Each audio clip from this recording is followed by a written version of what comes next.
de muitos, acampamento Flecha Dourada. O casamento foi um acontecimento enorme, e Shindai ordenou que todos os barris de cerveja fossem abertos. A cerveja do Império sob a Pedra era altamente valorizada, mas ainda mais era uma marca chamada Anão de Três Pernas, supostamente vinda de montanhas muito mais distantes. Eles não tinham muito, então parte era reservada para os que iam se casar, enquanto o restante era disponibilizado por ordem de chegada. As roupas que usavam tinham alguma variação. O couro padrão não havia desaparecido, mas nesta ocasião, tiras de tecido tingido foram costuradas em vários lugares em uma variedade desconcertante de padrões. Algumas tinham acrescentadas pedras preciosas, outras penas de vários pássaros. Tais decorações poderiam ser consideradas vaidade, mas não eram.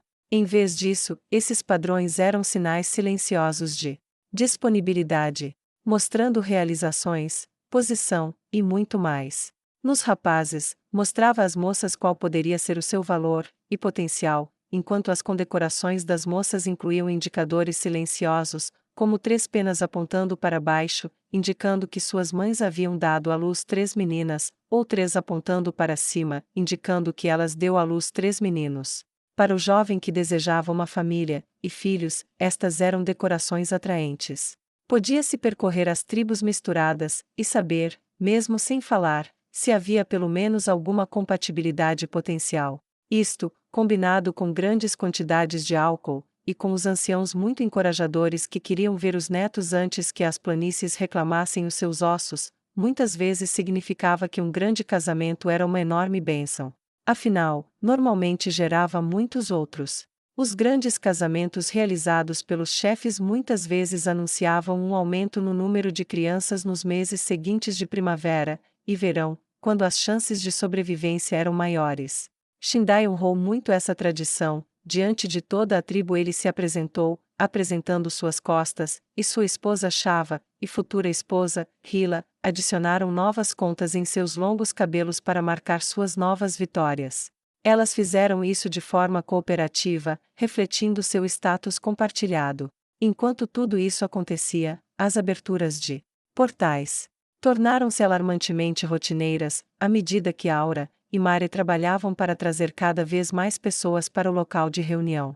Havia muitas pequenas tribos nas planícies. Algumas, apenas 2 ou 3 famílias, algumas até reduzidas a uma só depois de uma perda terrível. Havia também uma série de tribos de tamanho médio, estas tinham vários milhares de membros compostos por dezenas de famílias, e depois havia as maiores tribos, com dezenas de milhares divididas em numerosos grupos menores que só se uniram verdadeiramente para um único grande conflito. Shindai derrotou um desses grupos com uma fração de seu número.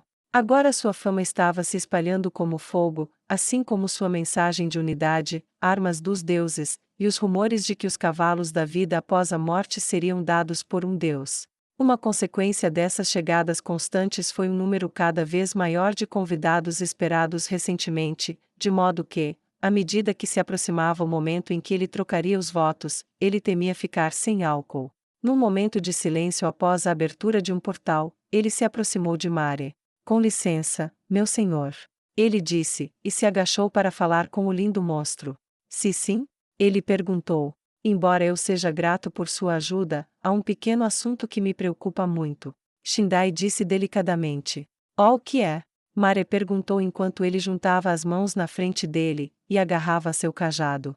Bem, tantos estão chegando, e se juntando à festa de casamento que temo que minhas reservas de álcool não sejam suficientes. Ficar sem álcool é considerado um sinal de grande pobreza, é um péssimo sinal para aqueles que pensam em se juntar à nossa causa. Não quero pedir que você pare de trazê-los, mas... Eu sei. Mare disse com entusiasmo. Eu não devo parar de trazer pessoas, a irmã vai ficar brava. Mas, e se eu trazer um pouco de álcool aqui, será rápido. Mare disse, obviamente feliz por ter um problema fácil de resolver. Shindai sorriu, e lenta, e cuidadosamente, colocou a mão no ombro de Mare. Obrigado, Mare. Posso ver por que seu Deus deposita tanta fé em você. Tenho certeza que ele está orgulhoso de ter o seu serviço, você é uma enorme ajuda. A princípio, ele não tinha certeza se era uma boa ideia tocar a pequena e linda criança monstro, mas enquanto falava, sentiu que tinha feito tudo certo. Mare realmente sorriu de felicidade com o elogio. Mencionar seu mestre provou ser especialmente sagaz, e de certa forma, ele sentiu que poderia ter ganho algum favor positivo aos olhos do pequeno ser terrivelmente poderoso.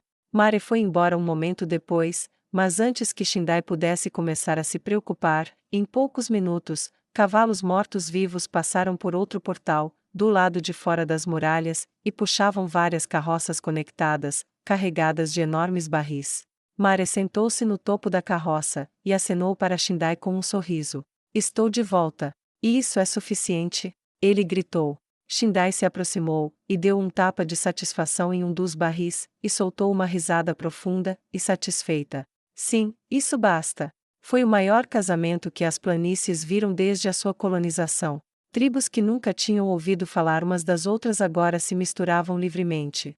Tribos que não se viam há décadas renovaram velhos laços. Amizades entre avós que só tinham histórias para contar aos filhos de um amigo que tiveram na juventude, podiam agora exibir o seu antigo companheiro, com brigas ocasionais para fingir que ainda eram tão jovens como quando se conheceram pela última vez. Casamentos sempre foram um bom presságio, casamentos com grandes quantidades de álcool eram melhores presságios, casamentos com poderosos chefes vencedores de batalhas que tinham armas, e cavalos dos deuses que estavam se casando com outro chefe. Esse era o melhor presságio. Finalmente chegou a hora, a música parou, e a fogueira foi acesa. Todos os presentes acrescentaram algo à chama, uma tira de pano, um pedaço de madeira, esterco de animal ou até mesmo álcool particularmente forte, caso alguém se sentisse tolo o suficiente para desperdiçá-lo. Mas todos os milhares presentes caminharam até o local da chama, e lançaram algo nele antes de retornarem para formar um grande círculo. O silêncio, salvo o choro ocasional de uma criança, o relincho de um cavalo, as faíscas, e o crepitar da chama, era a regra. Hila ficou ao lado de Shindai, e Shava tomou seu lugar na frente. Como primeira esposa, era seu dever, e sua honra cumprir seus votos. Com sua tribo fechada para economizar tempo esperando por eles muitas vezes brigavam por posição, e não pouco subiam em carroças para ter uma visão melhor do casamento da chefe da Águia Morta. Hila da tribo Águia Morta, você busca a união com Shindai da tribo Flecha Dourada, você tem a permissão de sua primeira esposa por meio de negociação para ocupar seu lugar à sua esquerda? Shava perguntou. Como? Ela era a primeira esposa, não havia dúvida disso, mas as formalidades deveriam ser mantidas para que a fofoca não se espalhasse. Sim. Ela me recebe como uma irmã, e eu a cumprimentarei na mesma moeda. Hila respondeu. Você enfrentará a batalha ao lado dele nas planícies ou nas tendas de parto para trazer herdeiros para seu nome? Shava perguntou. Sem falta eu farei esses ou qualquer julgamento. Hila respondeu. Shindai, você honrará sua nova noiva como a antiga, e a sua antiga como a nova. Shava entoou. Eu vou. Ele disse com orgulho. Você dividirá seu amor entre elas? Ela perguntou. Não, vou multiplicá-lo enquanto procuramos multiplicar todas as bênçãos. Ele entoou. Você ficará ao lado dela em todas as batalhas, no sangue, no nascimento, até que as planícies reivindiquem você. Ela perguntou. Eu vou, eu juro. Ele disse com orgulho. A fogueira estava alta agora. Então enfrente as chamas, passe como um só, e você será um. Ela disse, e se afastou. Hila e Shindai se entreolharam, contaram até 3, apertaram as mãos com firmeza, e atacaram a fogueira, bem na beirada, eles se lançaram, voando como pássaros voando através do fogo, pousaram em segurança do outro lado, suas mãos ainda entrelaçadas enquanto cada um se esforçava para segurar o outro. Eles ergueram as mãos entrelaçadas, e caminharam uma vez ao redor das chamas para mostrar o aperto ininterrupto, depois se abraçaram diante das chamas, e reivindicaram os lábios um do outro em um beijo apaixonado sob os gritos, uivos, e vivas das muitas tribos presentes. Mare e Aura assistiram de cima dos barris de vinho tudo isso acontecer. Irmã, seu rosto é engraçado, há algo de errado? Mare perguntou nervosamente. Aura apoiou os antebraços nas coxas, e juntou as mãos na frente dela. Não, nada, só pensando. Aura disse casualmente. Oh, o quê? Mare perguntou. Bem, somos incrivelmente poderosos, então lutar nem é lutar. É só uma tarefa árdua, não diferente de tomar banho, só que a água é vermelha. Mas essas coisas. Ela gesticulou para a multidão. Eles lutam, mas morrem tão facilmente, às vezes falham, e caem, mas continuam tentando, continuam se levantando. Alguns deles mostram o bom senso de honrar adequadamente Lord Ains, mesmo sem terem sido criados sabendo que deveriam. Se sim, e daí? Mare perguntou. Bem, é só ver isso, a maneira como eles iluminam a noite para mostrar que pelo menos por um momento que estão vivos antes de se lançarem em uma tarefa sabendo que não têm o poder de garantir as vitórias que chegarão até nós tão facilmente que não posso deixar de pensar. Ela parou por um momento. Talvez eles não sejam tão chatos quanto eu pensava. Aura disse com um pequeno sorriso divertido. Tá, talvez. Mare disse. Aquele que se casou, ele elogiou meu serviço ao Lord Ains. Mare sorriu feliz com isso. Ele fez? Aura disse com um aceno lento. Vamos garantir que alguém viva. Ok. Oh, ok. Mare disse, e eles ficaram em silêncio enquanto assistiam ao casamento festivo dos Elfos Negros. Os participantes estavam todos ocupados bebendo, mesmo aqueles que foram considerados pessoas derrotadas receberam status completo dentro da tribo, e foram informados de que poderiam buscar uniões, casamentos, e assim por diante sem problemas. Ele resolveu muitos problemas potenciais de uma só vez, e dissipou as dúvidas sobre os planos do chefe da Flecha Dourada após sua vitória. A vitória lá fora, entretanto, não estava em sua mente. Shava abraçou a nova esposa como uma irmã, e depois enviou o casal para concluir a união adequadamente na privacidade da tenda que agora compartilhariam. Ela se juntaria a eles mais tarde, mas uma noiva recém-casada deveria ter pelo menos aquelas primeiras horas sozinha com o marido. Em suma, foi um evento comemorativo, e deixou todos com muitas ressacas na manhã seguinte. Aura e Mare, no entanto, cumpriram rapidamente suas tarefas assim que o sol nasceu. Eles começaram a atrair cada vez mais pequenas tribos, e mais cavalos mortos-vivos. Quando a teocracia Slane obteve sua vitória esmagadora contra o falso exército, e matou quase 40.000 figuras de palha, eles também tiraram a vida de quase todos os cavalos. Estes, por sua vez, serviram muito bem quando recuperados para criar montarias mortas-vivas com as quais equipavam a tribo Flecha Dourada. Nem Aura nem Mare deixaram de apreciar a ironia da teocracia Slane ter feito metade do trabalho para eles. Assim, mais e mais foram fornecidos às tribos, a cada poucas horas, outros 500 foram dados aos cavaleiros para levarem para a batalha, e na refeição do meio-dia havia dezenas de milhares de elfos negros realizando seus sonhos de infância de ter um cavalo que pudesse cavalgar para sempre. Só isso conquistou muitos para a causa, no entanto, foram apenas os chefes que aprenderam a história completa no início. Shindai convocou um conselho geral, e os chefes das tribos, grandes e pequenas, reuniram-se em círculo do lado de fora. Todos vocês conhecem meu objetivo. Quero acabar com a destruição tribal que nos atormenta há gerações. Quero acabar com a constante interferência da teocracia que sempre nos manteve fracos. Quero acabar com nosso confinamento, e deixar os filhos de nossos filhos andarem pelo mundo do jeito que deveriam. Como vocês estão aqui, vocês devem compartilhar meus objetivos, e eu presumo, venham me jurar. Mostre-me suas contas. Um elfo negro de aparência rude disse. Shindai estendeu a mão, e trouxe seus longos cabelos escuros para a frente do corpo. Ele os contou, e explicou cada um. Você vence batalhas. Isso é bom. Ele disse. Mas você está falando muito sobre mudança, vim ouvir você, mas não prometo que estou com você. Ele disse com uma voz cética. Eu entendo. Shindai disse sem rodeios.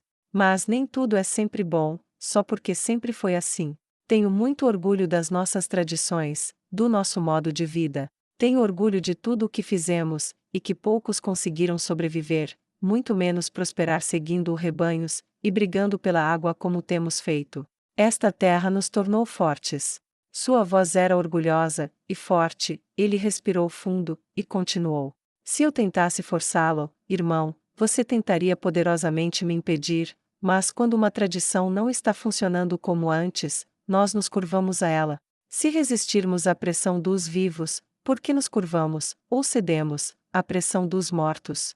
As planícies ceifaram suas vidas, cabe a nós, os vivos, tomar decisões agora. Algumas coisas podemos continuar, outras não, e gostemos ou não, o mundo está mudando em volta de nós. Ele deixou isso penetrar por um momento, e então se virou para o chefe da tribo Mangual Vermelho. Vasha, você visitou a casa do Deus que nos deu esses cavalos? Sim. Uma voz sombria de um elfo negro esbelto, mas bem tonificado, respondeu. Eles lhe mostraram o mapa? Shindai perguntou. Eles fizeram. Ele respondeu novamente. Diga a eles o que você viu. Shindai solicitou. Vasha assentiu silenciosamente. Eu vi que o mundo é maior do que pensávamos, e vi as terras sendo tomadas. O Deus que nos forneceu esses cavalos e armas magníficas está mudando o mundo além das planícies. Ele luta contra a teocracia Slane, aqueles que têm tradicionalmente nos manipulado para matar uns aos outros por causa de bebedouros e áreas de caça. Sabemos que este rei já governa as colinas Abelion, e o que isso fez com o comércio de escravos. Ele está atualmente no Império sob a Pedra, e me disseram que eles se renderão a ele dentro de uma semana após sua chegada. O Império Baharut cedeu a ele no terceiro dia de sua visita. Irrantel cedeu no dia de sua chegada. Em breve ele derrubará todos os seus inimigos, e nossas planícies serão cercadas. Ele nos oferece riqueza, prosperidade, unidade, conhecimento, beleza, tudo em troca de serviço leal, e lembro a todos vocês. Ele não precisa oferecer nada. Shindai acenou com a cabeça. Obrigado. Esse é outro ponto, ele poderia ter escolhido simplesmente tomar as planícies, mas não o faz. Seus seguidores nos trataram com honestidade, cumpriram todas as promessas sem falhar. Quem mais fez isso, exceto nós? Este é o momento de abraçar uma mudança. Se não o fizermos agora, mesmo que nos unamos, as planícies não serão a nossa liberdade, serão a nossa prisão na melhor das hipóteses, os nossos túmulos na pior, e temos uma escolha: ver nossos filhos montando e cavalgando pelo mundo. Foi uma escolha difícil, mas que os chefes compreenderam. O que você propõe? Um deles perguntou. Todos nós temos jovens solteiros entre nós, o momento do meu casamento foi conveniente, como se constatou, muitos laços certamente se formaram entre nossos filhos em idade de casar. Proponho que os alimentemos. A vida nas planícies pode ser curta, e cavalgaremos para a batalha em um dia, para enfrentar aqueles que se reúnem contra nós. Ironicamente, eles se unem pela desunião. Ele queria desesperadamente dar um tapa no rosto com a palma da mão ao ouvir as ações deles. Diga-lhes para se formarem em antecipação à morte, antes de cavalgarmos para a maior batalha da história do povo montado a cavalo. Desta forma, através deles, iremos forjar uma nova tribo, uma que não é a Flecha Dourada, nem a Flecha Branca, nem Clube Negro, nem a Águia Morta, nem a Mangual Vermelho, nem qualquer outro. Seremos maiores que uma tribo, seremos uma horda, e a cavalgada de nosso bando sacudirá o chão como o trovão sacode os céus. Shindai disse, seus olhos encobertos ao ver a magnífica visão daquilo passar diante de seus olhos. Uma horda de ouro. Ele disse suavemente. A horda dourada. Voz após voz assumiu o termo, atingiu algo em seus corações, e se tornou um canto, arrepios se formaram em todos os braços, e tremores tomaram conta de todos os seios enquanto a onda de poder diante da imagem que Shindai havia conjurado apareceu com uma beleza magnífica impossível diante de seus olhos. Shava e Hila chegaram perto dele. Elas seguraram cada lado de seu braço, querendo impedi-lo de se perder na visão, mas também não querendo que aquele momento acabasse para eles. Finalmente, ele saiu dessa situação sozinho, voltando a si. Sua voz ecoou pelas planícies com um poder tão tremendo que se estendeu muito além do círculo de chefes, e de suas esposas, e conselheiros. Seremos uma horda de ouro, e atacaremos aqueles que nos injustiçaram por centenas de anos. Assim como nossos cavalos abalarão o mundo, a teocracia Slane também tremerá de medo. O elfo negro não mais se voltará contra seu irmão. Em vez disso, nos voltaremos para nossos irmãos e irmãs, e garantiremos um futuro comum, como um povo, como uma nação, brilharemos como o sol, e queimaremos Kami Miyako. Com o fogo da nossa ira. A voz de Shindai continha a fúria de séculos, e quando ele se levantou, o mesmo aconteceu com todos os outros. Você vai andar comigo? Ele gritou. Os punhos dourados de cada chefe ergueram-se no ar, e gritos de guerra dividiram o céu. Aura e Maria observaram a troca à distância, isso deu espaço aos chefes, mas não impediu sua capacidade de observação. Eles não esperavam nenhum tipo de traição neste momento, mas nunca se pode ser muito cuidadoso. Do jeito que estava, eles não estavam descontentes com a direção que as coisas haviam tomado. Mare, quer dar um momento a eles? Aura perguntou, confusa. Oh, ok, irmã. Ele disse, e as nuvens do céu se dividiram, e um raio de luz atravessou exatamente onde Shindai estava, como se os próprios céus o reconhecessem. Amanhã será um dia interessante. Aura disse com um sorriso lindo e arrepiante.